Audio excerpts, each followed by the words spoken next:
ఈ వీడియోలో వనిత అహ్లీ నెరక ఇండోనేషియన్ హారర్ మూవీ రివ్యూ అయితే తెలుసుకుందాం. ప్రెసెంట్ ఇది నెట్ఫ్లిక్స్ లో స్ట్రీమ్ అవుతుంది. తెలుగు లాంగ్వేజ్ ఉండదు భయ్య, Indonesian language with English sub titles అయితే చూడొచ్చు. స్టోరీ ప్లాట్ వచ్చేసి మెయిన్ లీడ్ అయిన హీరోయిన్ అయితే తను పెళ్లి చేసుకుని వాళ్ళ హస్బెండ్ ఇంటికి వెళ్ళాక మంచి హ్యాపీ లైఫ్ అయితే లీడ్ చేద్దాం అనుకుంటుంది. బట్ అన్ఎక్స్పెక్టెడ్ ఈవెంట్స్ జరిగి తన లైఫ్ లో super natural and abnormal activities అయితే జరుగుతూ ఉంటాయి అనమాట. అసలు అలా ఎందుకు జరిగింది, మరి తను ఏం చేసింది, వీటి చుట్టూ నడిచే స్టోరీయే వనిత అహ్లీ నెరక. ఇక ఫుల్ రివ్యూలోకి వెళ్ళిపోయే ముందు మీరు కనుక ఛానల్కి కొత్తగా వచ్చుంటే welcome to screen space.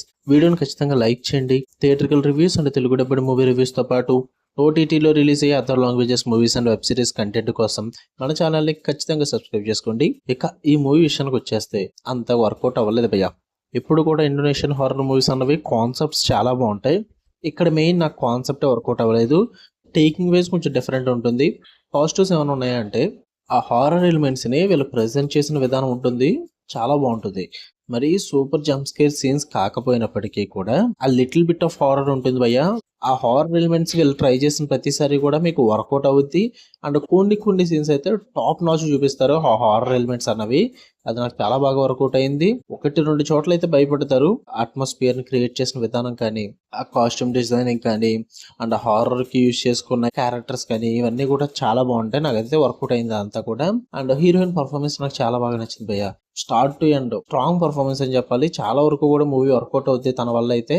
And తక్కువ రన్ టైంలో తేల్చేశారు. 1 hour 35 minutes తేల్చేశారు. ఎక్కువ సాగి తీసుకోలేదు. క్రిస్పీ రన్ టైం అని చెప్పాలి.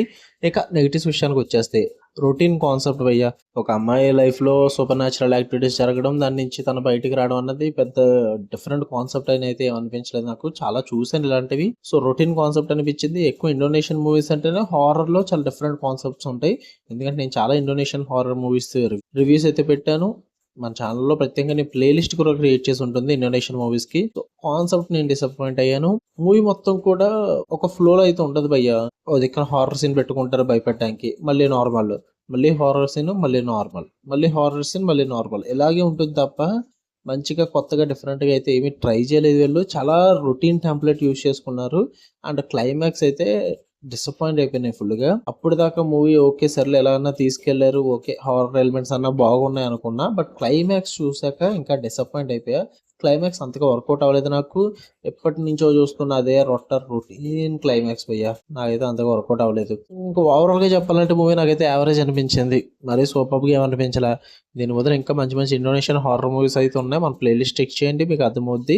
ఈ మూవీ అయితే నాకు అంత వర్కౌట్ అవ్వలేదు. మీరు చూద్దాం అనుకుంటే నెట్ఫ్లిక్స్ లో ఉంది.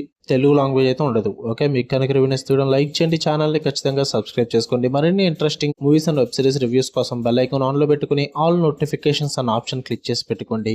అప్పుడే నేను పెట్టే డైలీ కంటెంట్ అయితే మీరు మిస్ అవ్వకుండా ఉంటారు. Love you all, bye.